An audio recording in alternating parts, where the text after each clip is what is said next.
بسم الله الرحمن الرحيم الحمد لله رب العالمين والصلاة والسلام على سيد الأنبياء والمرسلين نبينا محمد وعلى آله وصحبه أجمعين أما بعد. Last time we had actually started talking about Adalah. I think we finished up our discussion of what Adil was. What did we say about Adil? We said that there are conditions for Adalah. There are 5 conditions, yes? What were they?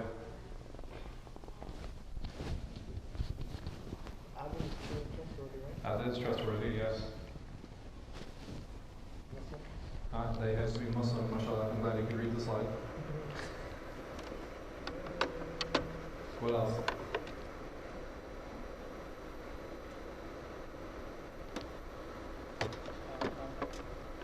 Sane. Makes sense. Good. What else? An adult.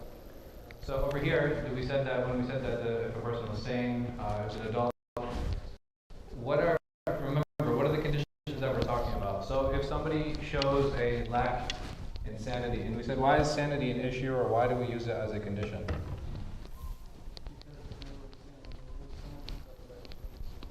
What happened? They were saying it was going to go all over the place. Sometimes yes, sometimes no. By nature, they can't be trustworthy. Why can't they be trustworthy? Well, if they're not sane, then they're not in the reality. So it's an issue of perceived reality, right? So when we were talking about before, here we're not talking about the individual himself, right? So it's not about grading this person or talking about his Islam. We're talking about what? Narrating, right? This is a very important point that we're discussing narrating here. We're not talking about an individual's Islam. Is it possible that a person have mental health issues and still be a good Muslim? Yeah, absolutely, right? That's not a problem. Does it mean that he'll be a good narrator? Right? This is a different discussion. And that's where that reliability comes in, and that's where that's an issue that needs to be discussed and talked about. Free from open sin. What does that mean? It's publicly committing.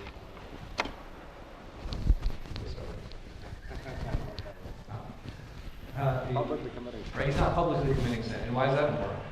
Because if he is committing sin in public, then if that's the example, he's going to give a bad example about it. So are narrators supposed to be exemplary? No, right? Because you do have some narrators that have some, I don't want to say they had some strange character traits, right? Not to say that they were bad people, again. We're not talking about this, what happened. Yeah, dude, I don't know what to do. I mean, not you, but I have slides purposes.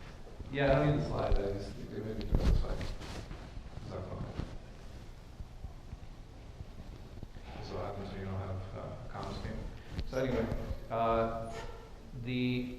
the issue that we're discussing again is, all right, if this person is free from open sin, why is that important? Because if a person does openly sin, what does that say about that individual? Their character? Right, it speaks on their character. And not just that, if an individual is willing to speak that, and if an individual is willing to say that, like to do these things publicly, how much value does he have for deen? It's okay. Right, not too much. So, and if we have a show of an individual not having that much value for the deen, can we trust him now to narrate? Okay, and what is the last condition? There are 5. So I'll help you guys with that much.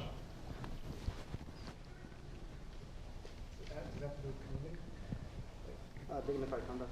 So dignified conduct. So we said right? So we have to make sure that this person has dignified conduct. And what are some of the things that we had said were examples of having dignified conduct, and what does that actually mean?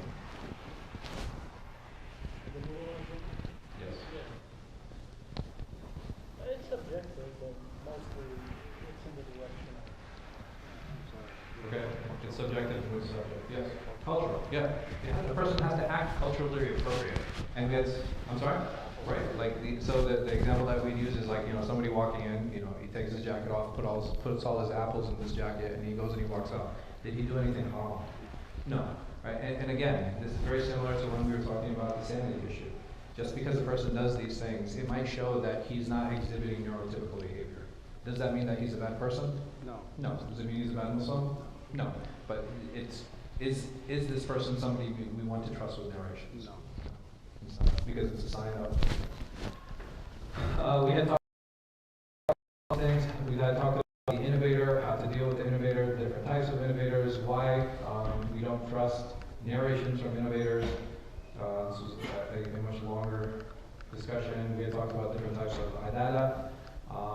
We had talked about the relationship between that and taqwa. We had talked about the different rulings that can be passed on the narrator in regards to their adala. So we had said that there are 5 things. There's adala batina, adala zahira. We had talked about somebody who's adala zahira, somebody who's mas'ul. We talked about majhul al-hal. We talked about majhul al-ayn.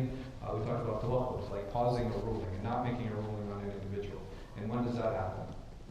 You don't know.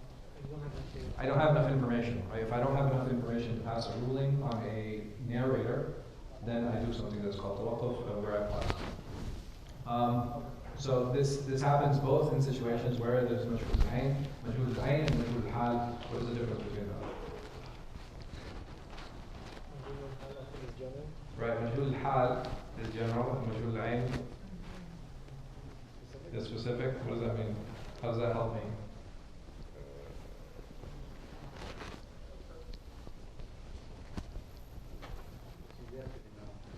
It's yet to be known.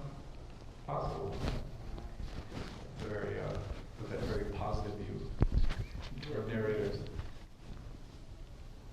So majhul al-hal, meaning that I know who this individual is, but what? I don't know his condition, right? So I might, and we had used the example of, so people who are in politics, right? They're a well-known politician, but does it mean that I know their level of narrating? No. And this is majhul al-hal. Majhul al-ayn, I don't even know, many times I don't even know the person specifically. I don't know anything about this person's name. Or if I do know a name, it's like a super general name, like Abdullah. So these type of things, this would be what's called majhul al-ayn. And then the last part is adam al-adala, which is the opposite of those things, right? Which is when an individual is actually considered untrustworthy, and how to declare an individual untrustworthy. Kadhab, we had said that this one's an individual will be considered a liar. This is how to determine adala. We had spent a lot of time discussing this. Today, inshallah, we're going to be talking about law and precision. What is precision? What is law? Mistakes. Right. It's a looking at a person's mistakes. What am I testing? So if I'm focusing on a narrator's mistakes, what is it that I'm looking for?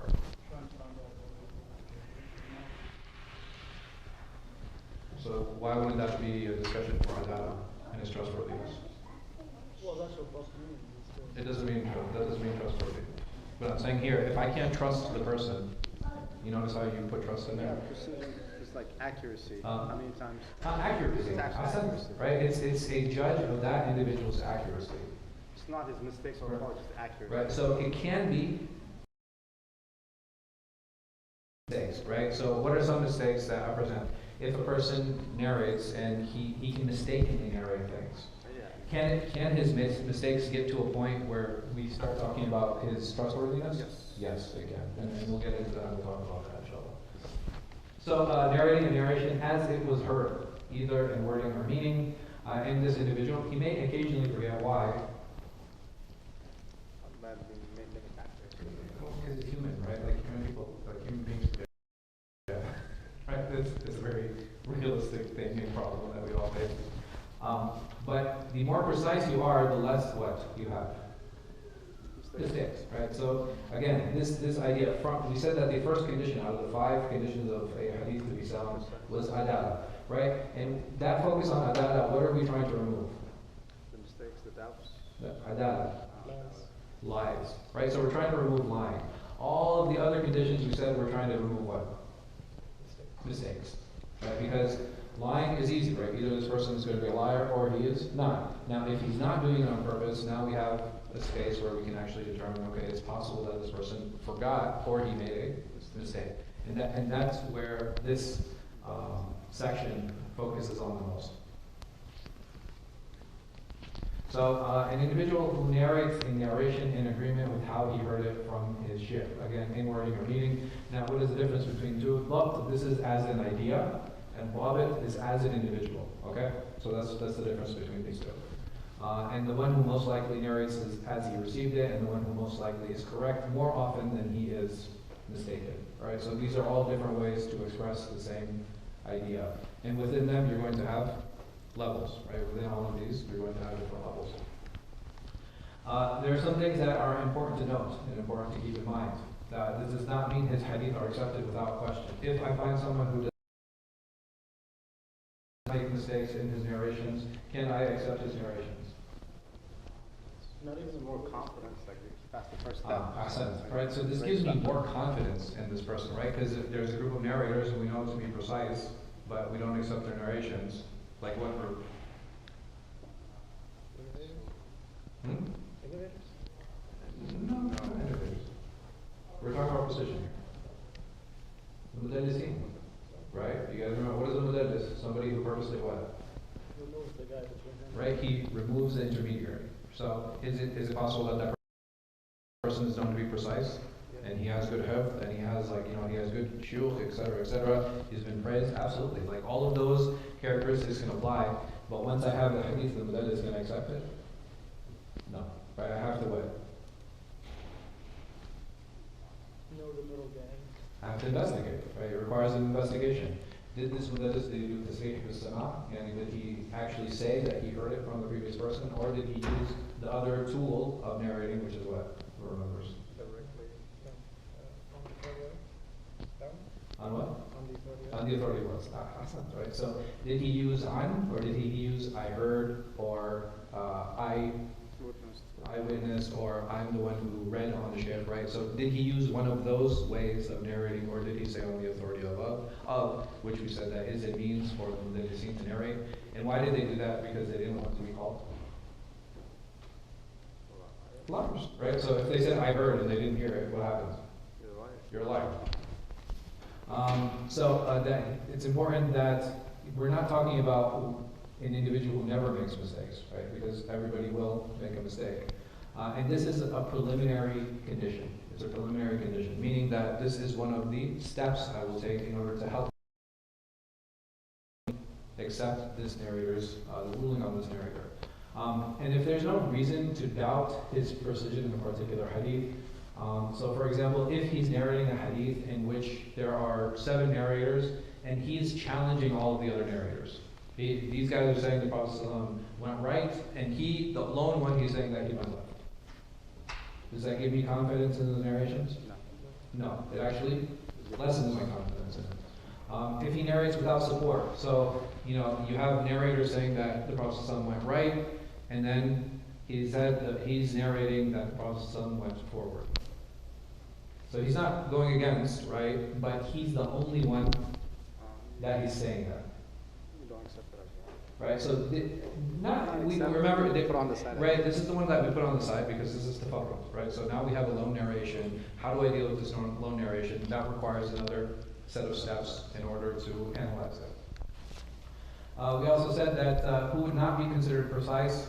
The one who is mistaken more than he is correct. And this can be due to a number of reasons.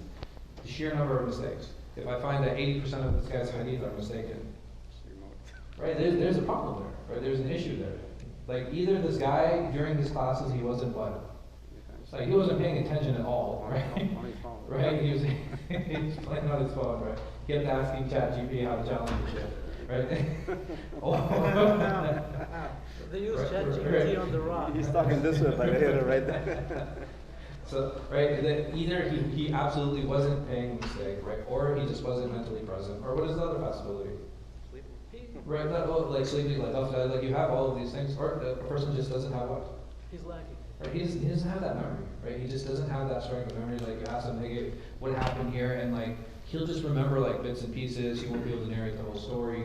So it becomes very challenging for that person. So here, the gravity of the mistake. So for example, the Prophet ﷺ said there are 5 pillars in Islam, and then you have this guy coming and saying there are 4 pillars in Islam.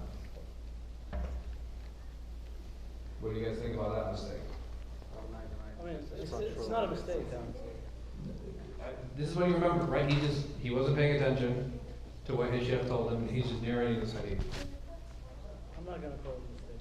Okay. I mean, But is this like the Prophet ﷺ used siwak 7 times and he's like the Prophet ﷺ used siwak 9 times? Is that like a It huge? depends on the subject, first of all, but. It's not a huge mistake. But if somebody he's coming down and he's like, oh well, Islam actually has 6 pillars. And the Prophet ﷺ said Islam has 6 pillars.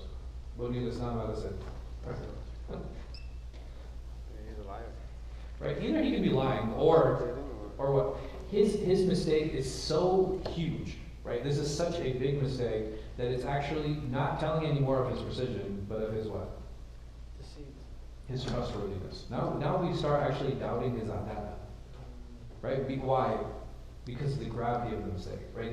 Now you're actually misrepresenting the religion by saying these things versus these other small mistakes, right?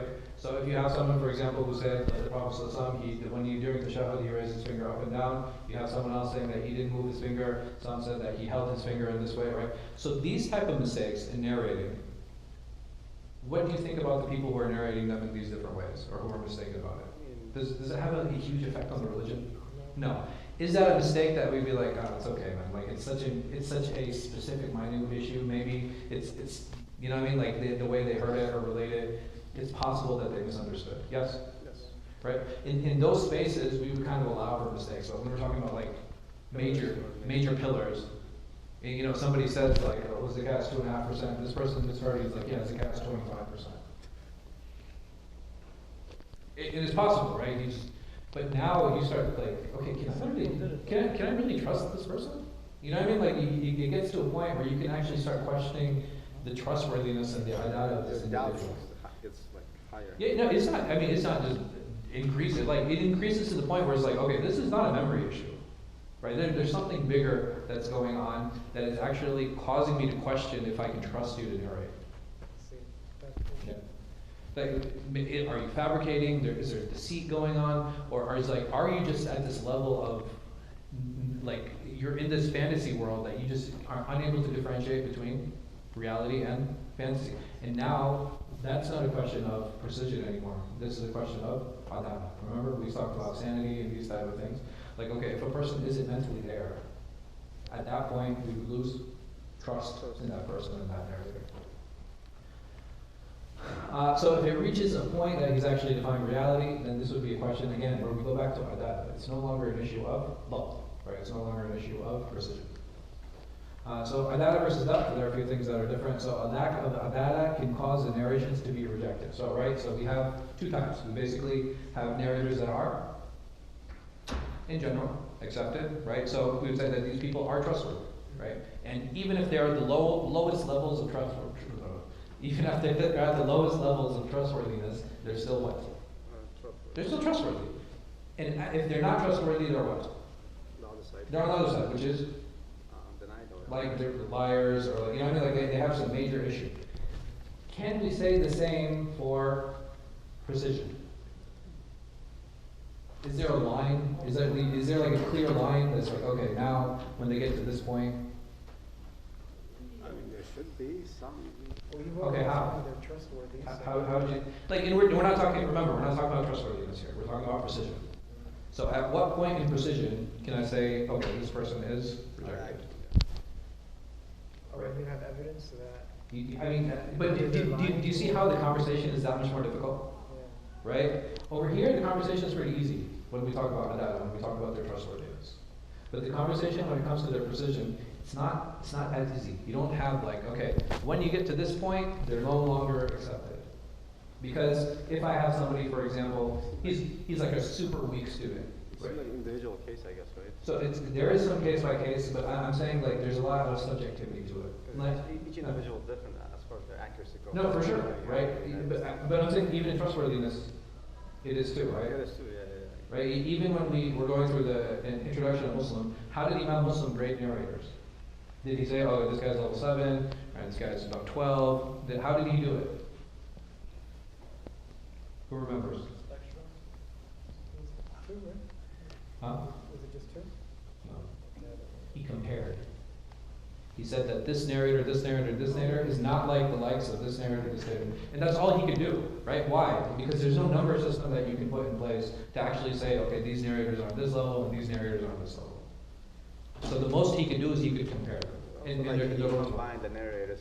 Right, so he would group some of them together. Like group 2, group Yeah. So he would like group 3 narrators together, and then he would compare them to another 3, or he would compare one narrator to another, right? Because it's the only way to do it, right? Okay, these guys are the highest level, and then these are the people who would be less than them, etc. The problem here when we talk about precision is that there are a lot more levels, right? Versus here, I think the levels it's a much broader spectrum. Over here, the spectrum gets a lot tighter, and you can clearly see, where the people are at. And the problem with this is like, okay, even if you have like a super weak student, if I have somebody, for example, like, he just passed with like a D- from his class, what does that tell me? Did the bare minimum. Well, not just the bare minimum, but there's sometimes he's what? putting some work, or he's Right. Sometimes he's putting some work in, and sometimes he is lacking. correct. Right? There are times where this individual is correct. And if I have a student like that, and then I have another student like that, and I have like maybe a third student like that, and all of them are telling me the same thing, Oh, I see. The teacher You is. put them in one group. right? I can put them in one group, not just put them in one group, but I can, now there's a chance that what they're saying is what? Correct. Versus if I have somebody here who's trustworthy and somebody who's not. Or here, if I have 3 people who are untrustworthy. Do you see the difference? If I have 3 people who are untrustworthy and they all come to me and they tell me that, somebody's outside. And these 3 people are untrustworthy. Can I trust what they're saying? Not, you can check. I can't. I will check. Why? Because you know that. Because I know these people aren't trustworthy, right?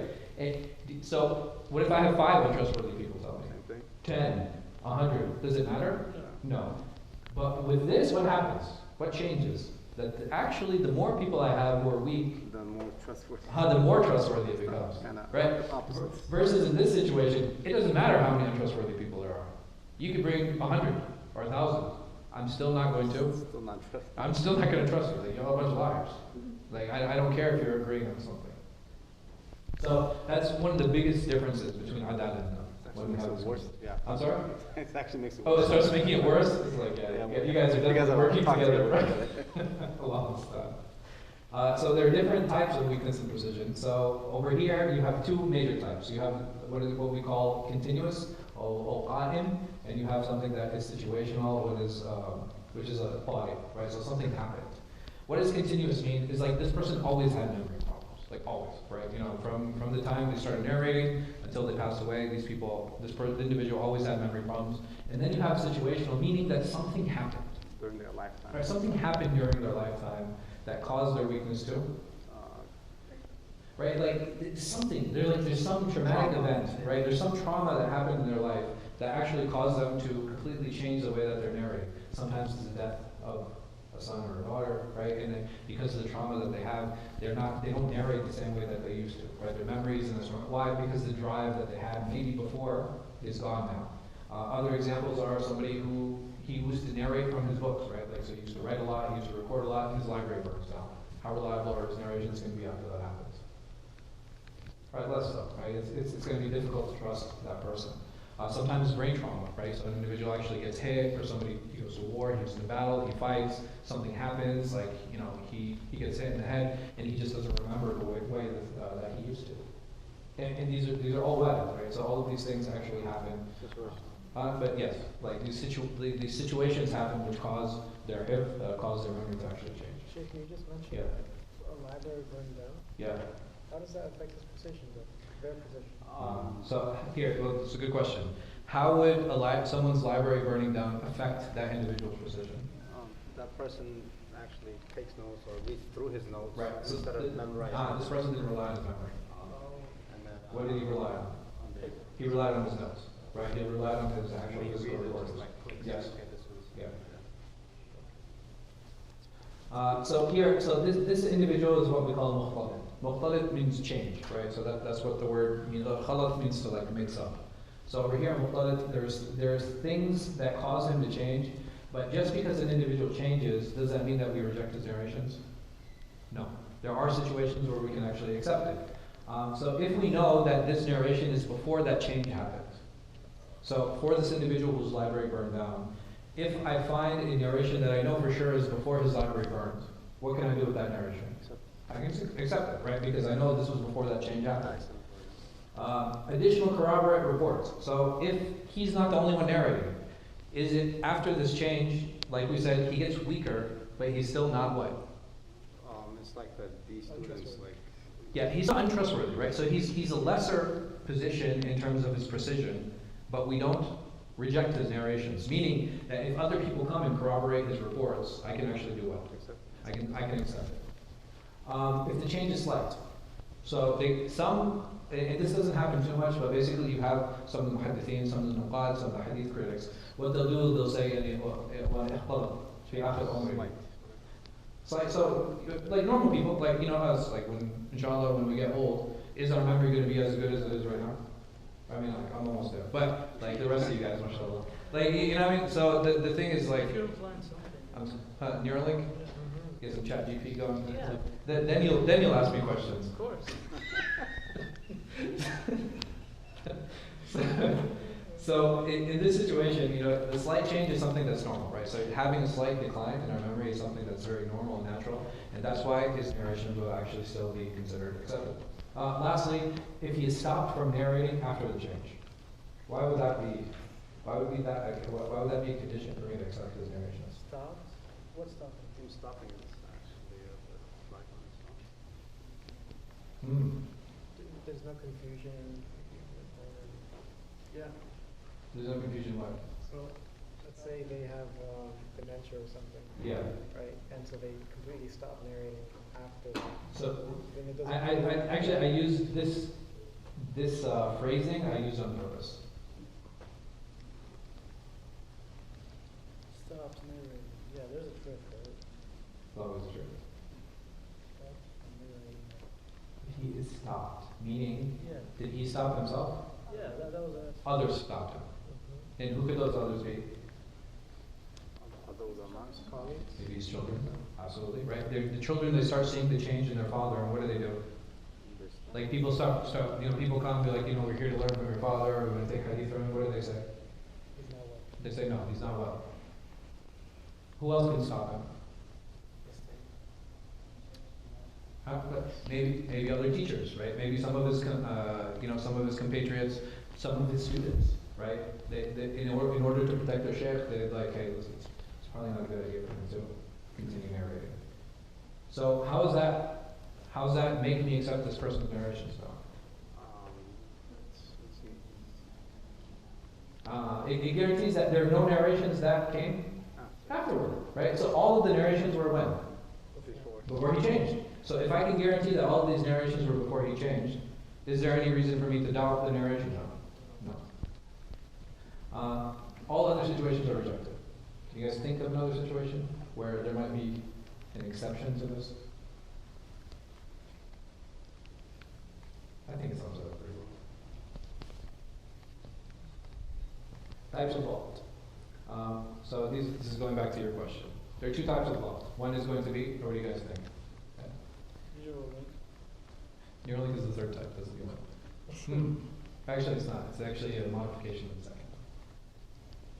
What are the two types of precision that an individual can have? Is it written and Written and memory. That's it. So here, from memory, that this person had very strong memory. You have some of the Muḥaddithīn, they would say things like, I never saw black and white in my life. Meaning that they never touched an ink to paper. And their memory they're considered precise narrators. Natural. They were naturally gifted by Allah subhanahu wa ta'ala in having this ability to have this extensive memory.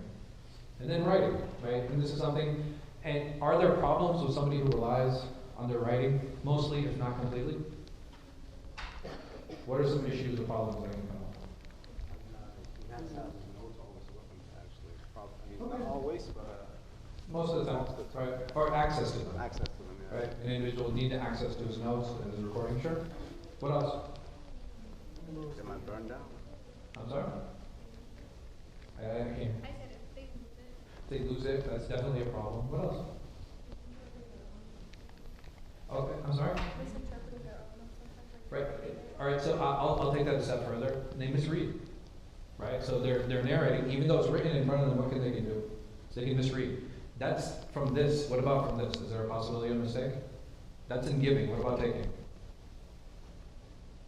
Do scribal errors happen? Like even when we're taking notes, do we make mistakes when we're writing? Right, so this is part of the problem and part of the issue that comes in written.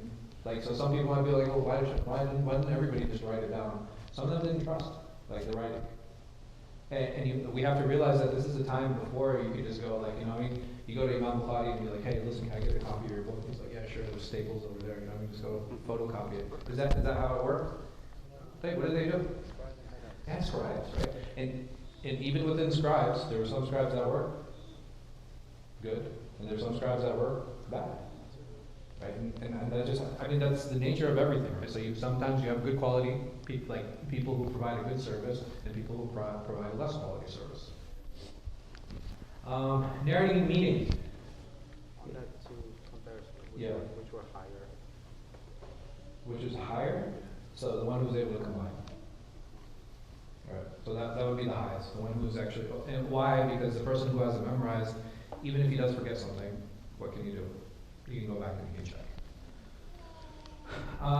Narrating and meaning. So is it permissible for scholars or for narrators to narrate a hadith, not in the wording, but in the meaning? All the Muḥaddithīn say yes, in general. Are there certain situations which require a more precise way of narrating? Yes, there are. And we'll talk about that in the lunch, inshallah. But in general, these are the two conditions that the scholars of hadith have put forward. The first condition being that this person have a good understanding of the Sharia. Right? If he has a good understanding of Sharia, the likelihood of him making a mistake saying that instead of zakat being 2.5%, it's 25%, would a person who understands Sharia narrate something like that? No, right? That is not something that would happen. Why? Because he understands it. The other one is having a good grasp of the language. If I don't know the Arabic language well, is it okay for me to start substituting synonyms that I don't have a good grasp on the meaning of? No, right? So these are the two conditions. I need to have knowledge of the Sharia and I need to have knowledge of the Arabic language. So the types of hadith that cannot be narrated in meaning. Well, what do you guys think?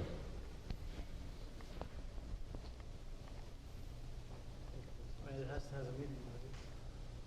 In meaning only. Not, we're talking about this is wording versus meaning. So whatever, here, let me ask the question in another way. What hadith do I have to narrate with the prophetic wording? I don't have a choice. I'm sorry? In wording, that the Prophet ﷺ, he said this, and I have to narrate it the way that he said it. It's not the one that Allah said that the Qudsi? No, even Qudsi can be narrated in meaning. Don't have to do with rulings? Even rulings, as long as the ruling, again, having knowledge of the Sharia and making sure that I'm narrating. The Prophet ﷺ told us to pray 4 rak'ah for Salat al-Dhuhr. And the person he narrates a meeting, the Prophet ﷺ said, it's a, Salat al-Dhuhr is 4 rak'ah. Right? He changed the wording, but the meaning is still sound. When I start, you guys are gonna be like, oh. But dua. So if it's a prophetic dua, I have to say that the Prophet ﷺ, in his dua, he said X, Y, Z. Right? For example, رَبَّنَا آتِنَا فِي الدُّنْيَا حَسَنَةً وَفِي الْآخِرَةِ حَسَنَةً وَقِنَا عَذَابَ النَّارِ. This for sure we can say is prophetic, right? This is the prophetic, so the Prophet ﷺ actually said this. Like in line with this, what else? Of course there's more. It's not just dua. That's Quran. Oh, no, you know what? No, you're right. So, but that would fall under dhikr. Right, so, Subhana Rabbil A'la, Subhana Rabbil Azim, Rabbil Firli, between the two sajdas. So all of these different things, these would also have to be prophetic in wording. The tahiyyah, right? Tahiyyatu lillahi, right? This would have to be Salah Ibrahimiyya, Allahumma salli ala Muhammad. These would have to be, again, something that are prophetic in their wording. Okay, where else?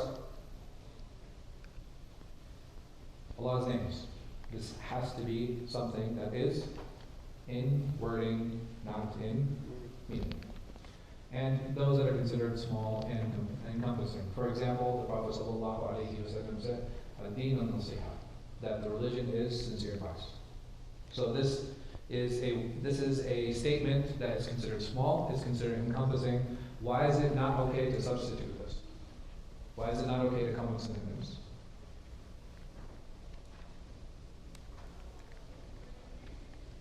Because to emphasize the meaning of the hadith. And Right. if you change it, the emphasis is gone. Right. So, well, not just that. Can I express such a small idea in the same way that the Prophet ﷺ expressed it? No. No. And if there are expressions like this that we know to be small, and there's only one way, or I won't say one way, there is a way to express it, and the Prophet ﷺ expressed it, then we know that that expression is what? The best way. When the Prophet ﷺ said, إِنَّمَا الْأَعْمَالُ بِالنِّيَّاتِ, and that's it, the hadith stops. Is there a better way to express that? No. So again, anything that is considered what we call jawami' al-kalim, then this is something that cannot be changed in what? In wording. In wording. Narrating from written works, inshallah we'll probably stop here, that this is also conditional, that it is written in a clear, legible form, that it cannot be tampered with, meaning that only I have access to my library. And lastly, if the narrator has weak memory, that he only narrate from his recorded narrations. Is it possible that people, some of the narrators got narrations outside of their library? Yeah. Yes, it is. But if they didn't record it, then they are not allowed to Narration. narrate. All right, and we'll stop here.